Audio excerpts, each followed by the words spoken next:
Media में भी आगे लाना पड़ेगा, बिजनेस में भी आगे लाना पड़ेगा। तो वो जो डाटा निकल के आया उस पे काम होगा और इस तरह की नीतियां बनेंगी। तेलंगाना में भारतीय जनता पार्टी ने भी उसका समर्थन कर दिया 42% आरक्षण का। जब से तेलंगाना में 42% के आरक्षण की ये विधेयक पास हुआ है और कल जो बिहार में जो लीडरशिप चेंज हुआ है, उससे जो हमारे लोग जो क्रिटिकल रहते थे, सिनिकल भी रहते थे सोशल मीडिया पे, कुछ लोग कांग्रेस को लेकर के या राहुल जी को लेकर के, उनमें बहुत बदलाव आया है कि कांग्रेस पार्टी आज के समय में सामाजिक और आर्थिक न्याय की पार्टी बन चुकी है। नमस्कार, मैं शंभू कुमार सिंह और आप देख रहे हैं नेशनल दस्तक। राहुल गांधी जाति जनगणना को लेकर दावा कर रहे हैं कि हम जाति जनगणना करवाएंगे। तमाम लोगों ने सवाल उठाया कि उनकी 3-4 राज्यों में सरकार है, वहां क्यों नहीं करवाते हैं, वहां क्यों। पहला, तेलंगाना में जो कांग्रेस शासित राज्य है, जहां तेलंगाना में फुल मेजोरिटी की सरकार है, वहां पर जाति जनगणना के आंकड़े आए और अब कहा जा रहा है कि 42% ओबीसी रिजर्वेशन को बढ़ाने का वहां के मुख्यमंत्री ने ऐलान कर दिया है। मेरे साथ अनिल जय हिंद है, डॉक्टर अनिल जय हिंद है, आप सब जानते हैं। सोशल जस्टिस को लेकर हमेशा मुखर रहे हैं। इन्होंने बीपी मंडल साहब के साथ काम किया है, शरद यादव के साथ लंबे काम किया है और अब तो बाकायदा इन्होंने कांग्रेस ज्वाइन भी कर ली है, जो तस्वीरें सोशल मीडिया पर सामने आई है। तो उसके बाद ये बड़े बदलाव सबको कैसे देखते हैं। बिहार में कांग्रेस ने शेड्यूल कास्ट का अध्यक्ष बनाया, उस पर भी बात करेंगे। सर, ये जाति जनगणना जो तेलंगाना का हुआ, जिस तरह से राहुल गांधी कह रहे हैं कि ये वैज्ञानिक दृष्टिकोण से किया गया है, मतलब क्या डिफरेंट है इसमें? इसमें ये ज्यादा विस्तृत है शंभू जी। जी। इसमें लोगों के एजुकेशनल स्टेटस, उनकी भागीदारी, उनकी बिजनेस में भागीदारी, मीडिया में भागीदारी और तमाम जो जीवन के क्षेत्र होते हैं उसमें उनका क्या भूमिका है, क्या स्टेटस है। तो ये काफी विस्तृत किस्म की जातीय सर्वे हुआ है। तो ज्यादा बेहतर है। और इसमें जो आंकड़े निकल के आए हैं वो ना सिर्फ आरक्षण देंगे, वो आगे चल करके किन किन जातियों की क्या क्या स्थिति है, किस जाति को किस तरह के सपोर्ट की जरूरत है, कौन एजुकेशन में पीछे है तो उसको एजुकेशन के लिए क्या किया जाए, कौन एंटरप्रेन्योरशिप या बिजनेस में जातियां पीछे छूट गई हैं, उनको कैसे स्पेशली कोई बैंक बनाया जाए उनको लोन देने के लिए, या क्या किया जाए। इस तरह की योजनाएं जो हैं वो उन पे विचार हो रहा है। सिर्फ आरक्षण देने से बात नहीं बनेगी। सरकारी नौकरी में आरक्षण देना जरूरी है, शासन और प्रशासन में हिस्सेदारी, लेकिन जीवन के हर क्षेत्र में अगर समग्र विकास होना है पिछड़े वर्ग का, तो उसको हर क्षेत्र में आगे लाना पड़ेगा, मीडिया में भी आगे लाना पड़ेगा, बिजनेस में भी आगे लाना पड़ेगा। तो वो जो डाटा निकल के आया उस पर काम होगा और इस तरह की नीतियां बनेंगी। और जो जो जहां पे वीकनेस है, जैसे मैं एक डॉक्टर हूं सपोज, मेरे पास से अगर कोई एक रोगी आता है वो कहता है कमजोरी है, तो कमजोरी का मतलब ये नहीं कि मैं उसको एक ताकत का इंजेक्शन या वो कर दूं। मैं उसकी जांच करता हूँ किस तरह की कमजोरी है, खून की कमी है, उसके शरीर में प्रोटीन की कमी है, अगर प्रोटीन की कमी है मैं प्रोटीन सप्लीमेंट दूंगा, खून की कमी में आयरन दूंगा, या किसी और चीज की विटामिन डी की कमी है, तो वो बेहतर इलाज होगा।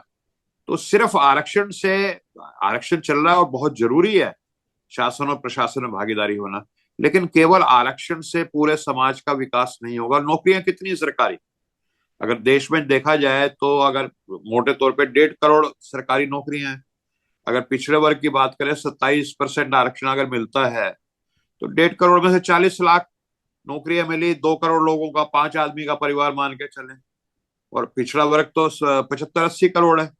तो 2 करोड़ का हो भी गया, मान लीजिए कुछ हिस्सेदारी हो गई या इकोनॉमिक विकास भी हो गया, बाकी 73 करोड़ का क्या हुआ। तो पूरे समाज को आगे लाने के लिए जो राहुल जी की नीति है वो सिर्फ आरक्षण तक सीमित नहीं है। वो बहुत विचार करते हैं गहराई से, जो ब्रेनस्टॉर्मिंग करते हैं कि इस समाज को कैसे आगे लाया जाए। तो वो एक लंबा प्रोसेस है और तभी देश बनेगा जब सभी समाजों को मुख्य धारा में लाया जाएगा। जी। जी बिल्कुल। आपने अभी तो 42% रिजर्वेशन की बात कही गई है।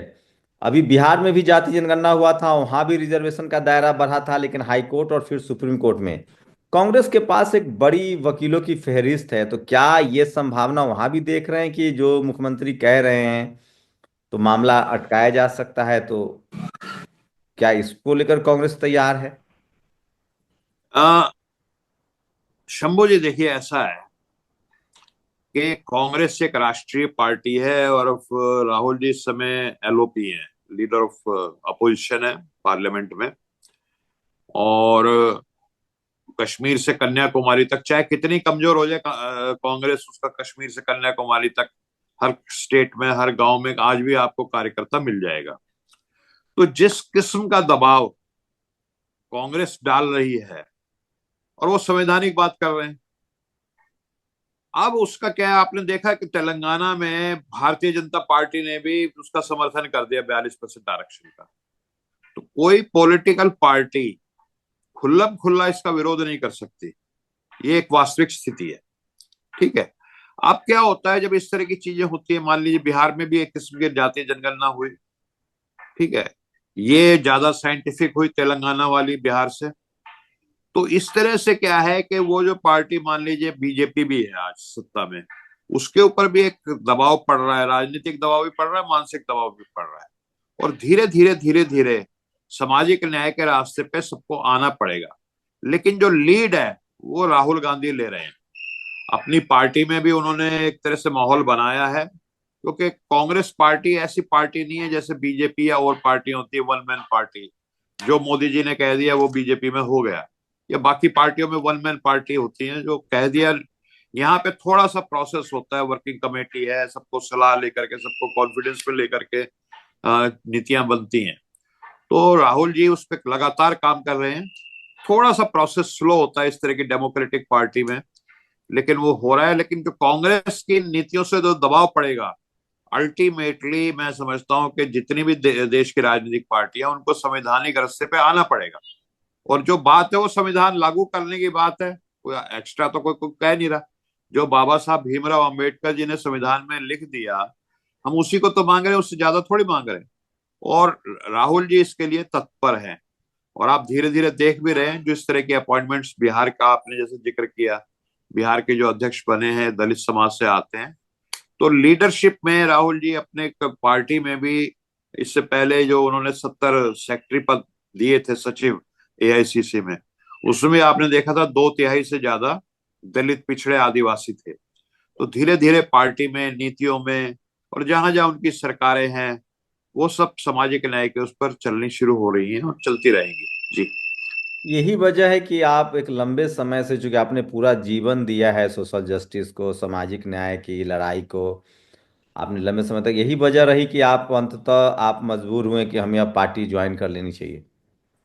जी शंभू जी देखिए, ऐसा है कि हम पार्टी में काम भी करते रहे।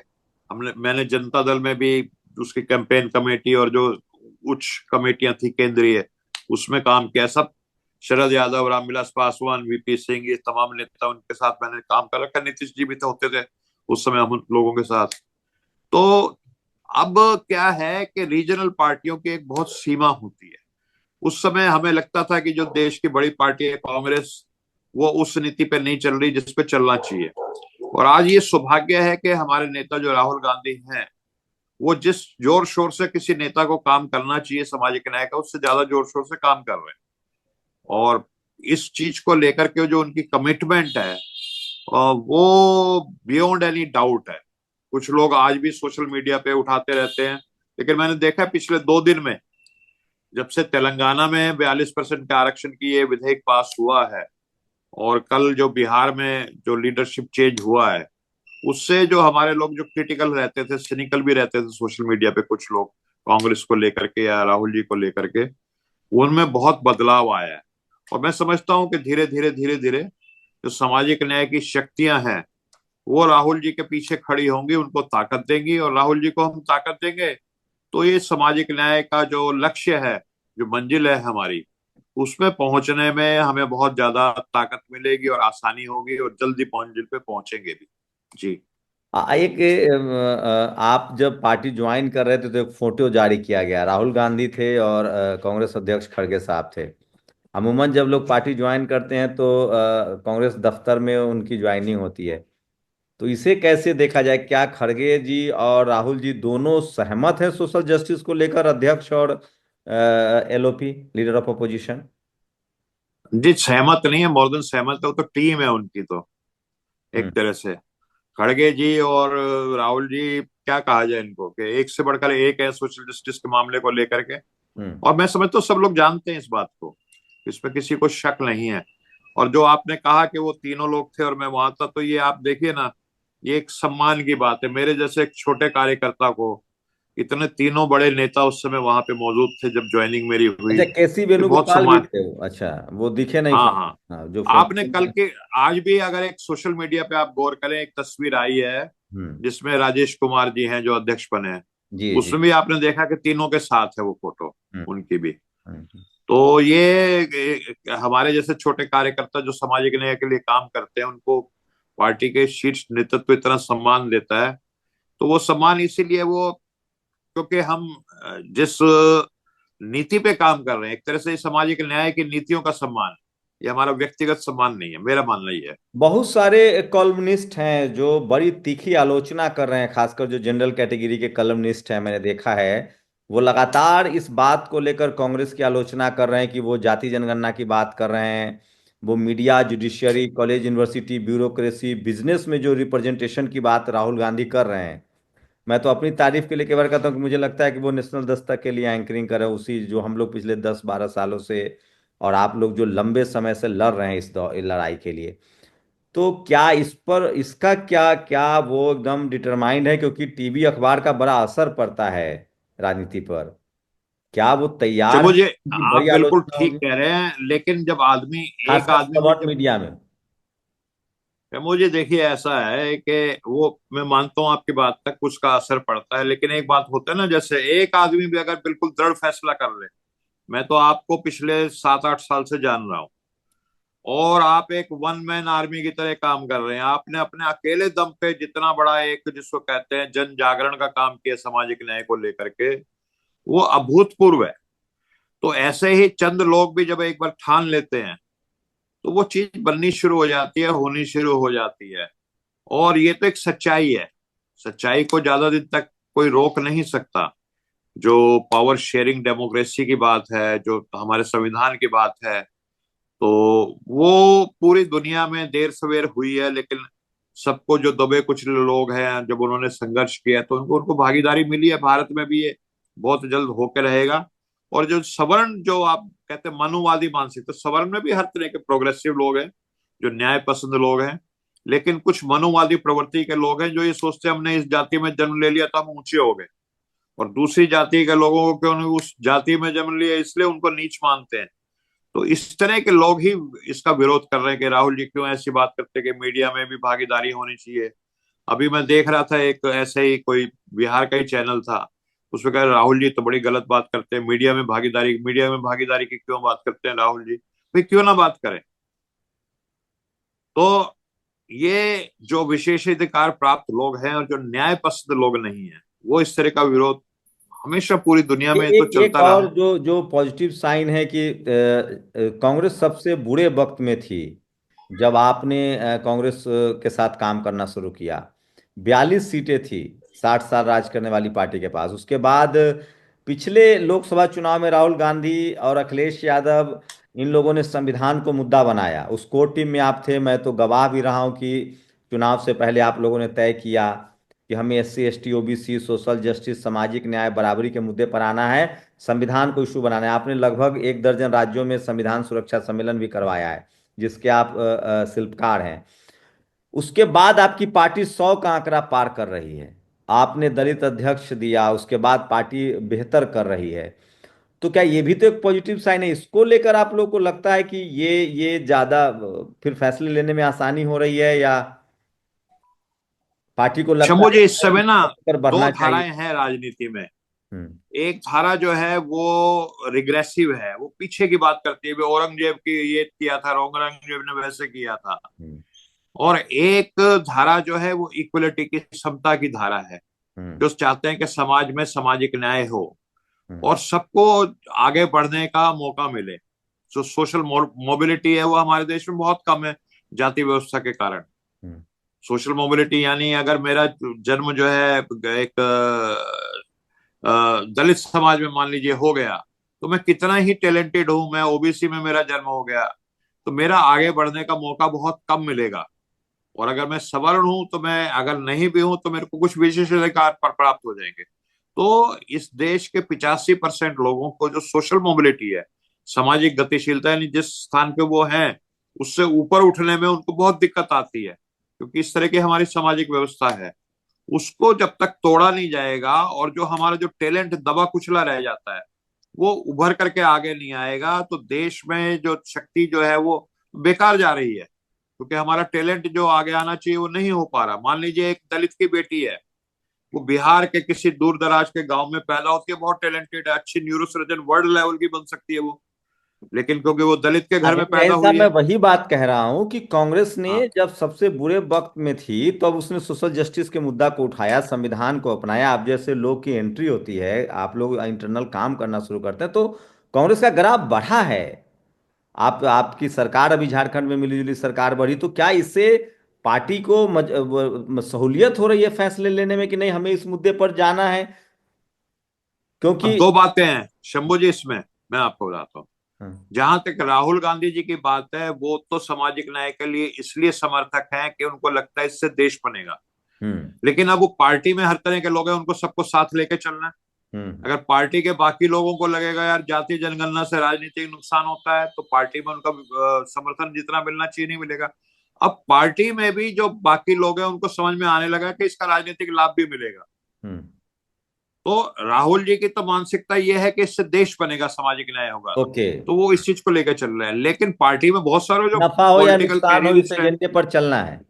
हाँ, वो अब साथ में राहुल जी के बिल्कुल साथ में चल रहे हैं, राहुल जी के नेतृत्व को स्वीकार कर रहे हैं, हम्म। समर्थन कर रहे हैं। और पार्टी में एक तरह से कंसेंसस है अब सब इन नीतियों को लेकर के, सहमति है। सहमति है, बिल्कुल सहमति है। एक सवाल, जो चूंकि लंबे समय तक कांग्रेस ने राज किया है, 60 साल तक, और आप अपोजिशन के साथ काम लंबे समय तक आप भी करते रहे हैं, लोग एक बड़ा सवाल पूछते हैं कि क्या आप बुरे वक्त में हैं इसलिए 90%, 85% की बात कर रहे हैं, या आपके काम में अब वो दिखना चाहिए? जैसे आपने बिहार में अध्यक्ष दिया, तेलंगाना में आपने जाति जनगणना करवा दिया, अभी आपकी सरकार है हिमाचल में, कर्नाटक में सरकार है, झारखंड में 27% रिजर्वेशन नहीं, तो क्या अभी राहुल जी की मीटिंग हुई थी झारखंड में कि भैया आप इन सब मुद्दों पर आगे बढ़िए, तो क्या आप लोग दिखना भी चाहते हैं कि ये एकदम तीव्र रफ्तार से हम, क्योंकि सामाजिक न्याय की तरफ बढ़ते हुए दिखे कांग्रेस, ये कवायद है पूरी? देखिए, जो हमारा संविधान है उसमें तीन न्याय की बात लिखी हुई है: राजनीतिक न्याय, आर्थिक न्याय, सामाजिक न्याय। और ये तीनों ही देश के लिए जरूरी हैं। तो हमारे जो गरीब है, मान लीजिए वो सवर्ण गरीब भी है, तो उनको भी किस तरह से उठाया जाए वो भी एक रहता है मुद्दा। लेकिन 85% जो सामाजिक पिछड़े लोग हैं उनके लिए काम करना बहुत जरूरी काम है। और हमारे जो क्या कहते हैं, राहुल जी, वो पूरी की पूरी कांग्रेस वर्किंग कमेटी और सभी पदाधिकारी अब इस रास्ते पे चल रहे हैं और उनको क्लैरिटी है बिल्कुल। और जिस तरह के चेंजेस आप देख रहे हैं, जिस तरह की नए लीडरशिप को उभारा जा रहा है, वो लीडरशिप भी अपने आप में दिखा रही है। जैसे भक्तचरण दास जी को वहां पे उड़ीसा में बनाया गया अध्यक्ष, अभी आपका बिहार में जो चेंज हुआ है और जो चेंजेस हो रहे हैं आप उसको देखेंगे, अगर बारीकी से देखेंगे, मैंने आपको सचिव स्तर की बात की, तो आप देखेंगे कि वो लोग जो सामाजिक न्याय में विश्वास करते हैं। सबसे बड़ा चेंज तो खड़गे साहब है। खड़गे साहब सामाजिक न्याय को लेकर के और बाबा साहब की नीतियों को चलने को लेकर के वो कितने बड़े सिपाही रहे हैं, और कितनी बड़ी उनकी राजनीति है, 5 दशक की राजनीति है उनकी। तो ये जो आप चेंजेस देख रहे हैं ये सब आपको, मतलब मैं समझता हूँ कि बिल्कुल शीशे की तरह साफ है कि कांग्रेस पार्टी आज के समय में सामाजिक और आर्थिक न्याय की पार्टी बन चुकी है। ठीक है, वो एक दो जिसको कहते हैं पूंजीपतियों को पूरे देश की पूंजी दे दी जाए, और उसके कितनी खिलाफत अगर कोई पॉलिटिकल पार्टी करती है तो वो कांग्रेस करती है। तो सामाजिक न्याय और आर्थिक न्याय, दोनों न्याय को लेकर के कांग्रेस पार्टी चल रही है।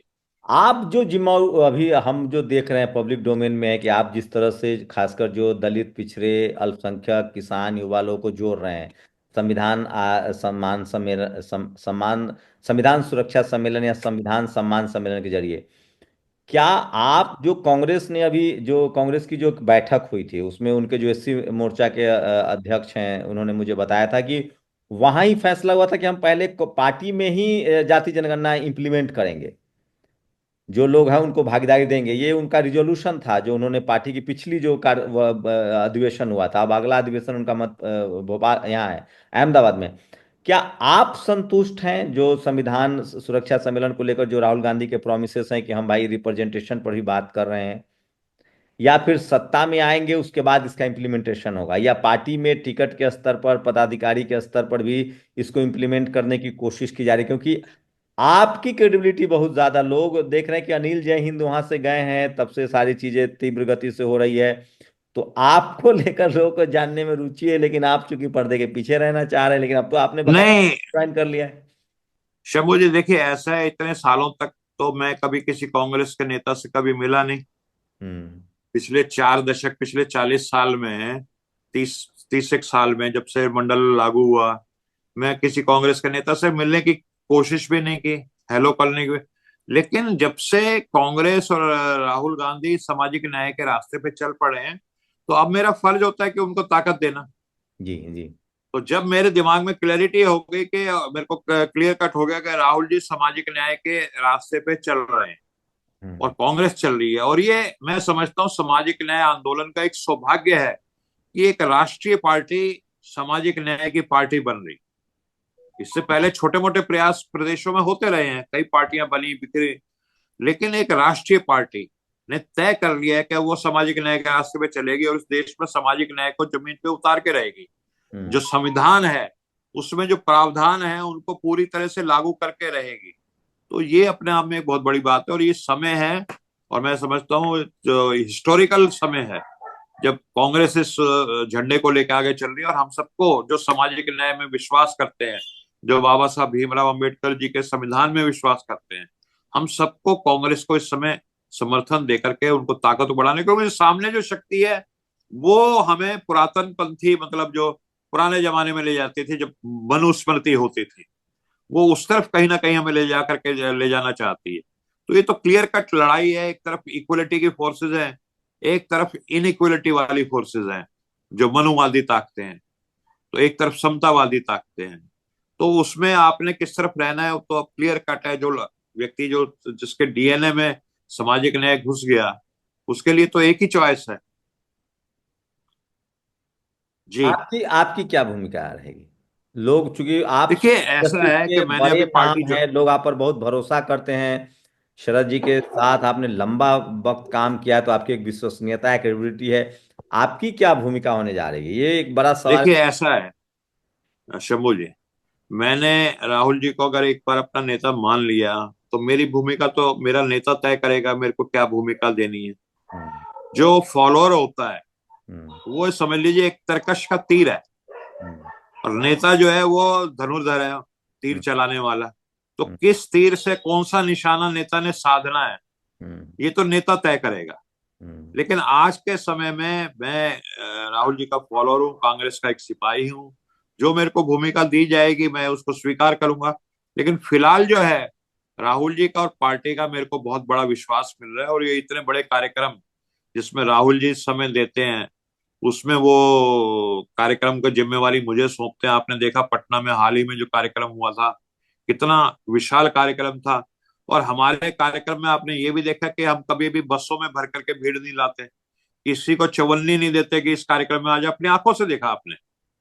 तो हमारा तो प्री रजिस्ट्रेशन होता है, सिर्फ एक्टिविस्ट, जो सामाजिक न्याय के जो सिपाही हैं, जो संगठनों में काम करते हैं, जो सीरियस है सामाजिक न्याय के लेकर के एक्टिविस्ट है, उन्हीं को हम अपने कार्यक्रम में बुलाते हैं।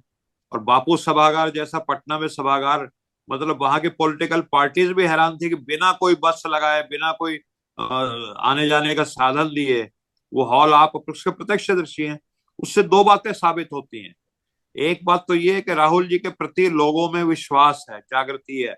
लोग बाग खगड़िया से कहां कहां से रात को ट्रेन पे बैठे, अपने पैसे से उन्होंने ट्रेन का टिकट खरीदा और अपने पैसे से खा पी करके वहां पे पहुंचे हॉल में। और दूसरा ये है कि जो सामाजिक न्याय के जो सक्रिय उन्होंने पहचान लिया कि राहुल जी हमारे नेता हैं।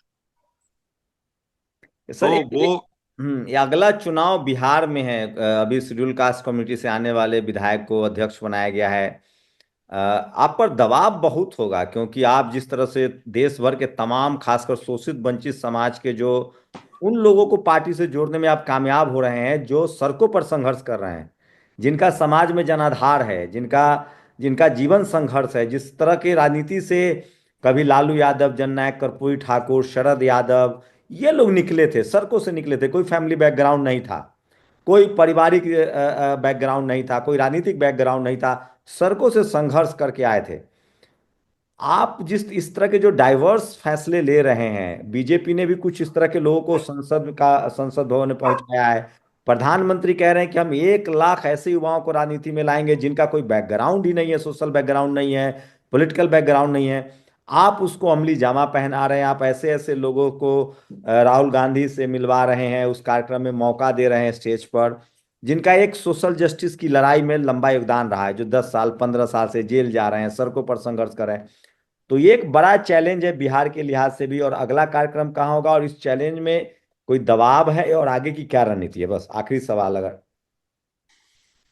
शंभू जी, ऐसा है कि मैं क्या मिला रहा हूँ, मेरे से खुद भी लोग आकर के मिलते हैं। और जो आप देख रहे हैं, पिछले 40 साल से मैं सामाजिक न्याय आंदोलन में काम कर रहा हूँ, तो जितने भी सक्रिय कार्यकर्ता हैं, कहीं ना कहीं डायरेक्टली इनडायरेक्टली मुझसे जुड़े हुए हैं। हम्म। और उनका सबका आकर्षण जो है इस समय राहुल जी के प्रति, खड़गे साहब के प्रति, कांग्रेस के प्रति वो हो रहा है, और वो खुद मिलना चाहते हैं। और ऐसे सभी जो एक्टिविस्ट हैं उनको मैं डिफरेंट बैचेस में समय समय पे, मतलब मैं समझता हूँ कि हर हफ्ते 25-30 कार्यकर्ता, इस तरह के जो सामाजिक कार्यकर्ता हैं, मैं उनकी राहुल जी से मुलाकात कराता हूँ। तो राहुल जी को, उनको समझने में एक अवसर मिलता है। राहुल जी समझते हैं कि उनकी क्या भावनाएं हैं, उनकी क्या सोच है। और उन कार्यकर्ताओं को भी जब वो रूबरू मिलते हैं, एक तो होता है कि भाई आपने यूट्यूब पे देख लिया या टीवी में देख लिया, जब रूबरू आमने सामने बैठ करके डिस्कस करते हैं राहुल जी से, तो तब उनको भी यकीन होता है कि राहुल जी किस तरह से इस सामाजिक न्याय के मामले को लेकर के कितने कमिटेड है और कितनी गहरी सोच है उनकी। तो ये सब मेरे को लगता है कि इससे हमारा आंदोलन जो है वो आगे बढ़ रहा है और स्ट्रोंग हो रहा है। और मौका हो सकता है भी भाई बीजेपी वाले भी किसी को दे रहे हैं, लेकिन किन जाति के लोगों को वहां पे मौका मिल रहा है संगठन में या एमपी एमएलए में बनने का, वो बात नहीं, वो किन नीतियों के लिए काम करते हैं। कांग्रेस में आकर के खड़गे साहब सामाजिक न्याय के लिए बोलते हैं, धड़ल्ले से बोलते हैं, राहुल जी बोलते हैं, और दूसरे भी, जैसे अब राजेश जी बने हैं हमारे बिहार में। और वही व्यक्ति, चाहे वो दलित समाज से हो, पिछड़े समाज से हो, बीजेपी में रह करके वो सामाजिक न्याय के लिए बोल नहीं सकते, लड़ नहीं सकते। वो उनको मक्खी की तरह दूध में से निकाल के बाहर किया जाए, ये फर्क। तो मेरे साथ अनिल जैन साहब थे। इन्होंने लंबा वक्त काम किया है बीपी मंडल साहब के साथ, जो ओबीसी मंडल आयोग के जो शिल्पकार थे, उनके साथ काम किया, शरद यादव के साथ काम किया। ये चैलेंजेस इनके लिए भी है, क्योंकि पूरा देश सोशल जस्टिस के जो भी लोग हैं नए पुराने, वो अनिल जैन जी को जानते हैं। और उन सबकी नजर है इन पर कि अब चूंकि बाकायदा इन्होंने कांग्रेस ज्वाइन कर लिया है, तो क्या कांग्रेस जो सोशल जस्टिस, सामाजिक न्याय, जाति जनगणना, रिप्रेजेंटेशन की बात कर रही है, उसको कितनी तेजी से आगे बढ़ाएगी। ये दबाव जरूर अनिल जैन सिंह साहब पर होगा। और नजर बनाए रखिए, कुछ फैसले जो है कांग्रेस ने जिस तेजी से किए हैं, उससे खासकर बीकर सेक्शन में, ओबीसी एससी एसटी में, किसान अल्पसंख्यकों में उम्मीद जगी है। चाहे वो तेलंगाना का जाति जनगणना हो, उसके बाद 42% ओबीसी रिजर्वेशन करना हो, ये लोगों को लग रहा है कि ये तो अजूबा हो रहा है, क्योंकि कांग्रेस की लाइन ये पहले नहीं थी। बहुत सारे लोग कह रहे हैं कि अनिल जैन जिसके पीछे हैं, वो मुझे पता है पॉलिटिकल कार्यकर्ता हो गए हैं, अब तो क्रेडिट लेंगे नहीं, लेकिन अनिल जैन जी की क्रेडिबिलिटी, अपनी विश्वसनीयता है कि सोशल जस्टिस को लेकर कभी भी उन्होंने कोई कंप्रोमाइज नहीं किया। शुक्रिया सर हमारी बातचीत के लिए, हमारे साथ समय देने के लिए, और आपका बहुत बहुत शुक्रिया। धन्यवाद। जय संविधान। जय संविधान। दस्तक की आपसे गुजारिश है कि अगर इसको बचाना चाहते हैं तो नेशनल दस्तक को सब्सक्राइब करने के लिए रेड कलर के सब्सक्राइब बटन को दबाएं, फिर बेल आइकन की घंटी दबाएं। नेशनल दस्तक को बचाने के लिए बहुत जरूरी है कि हर खबर को शेयर करें, लाइक करें, कमेंट जरूर करें।